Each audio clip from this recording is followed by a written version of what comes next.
Water of the day.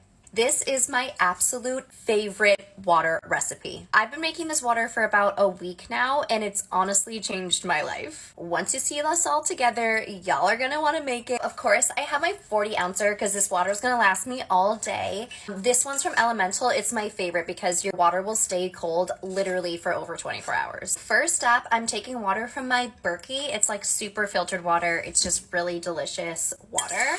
We're just getting started. Next up, you're gonna take water that's in your SodaStream bottle but has not yet been carbonated.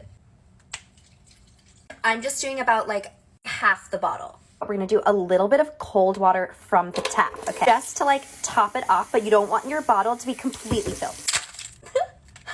2 ice cubes.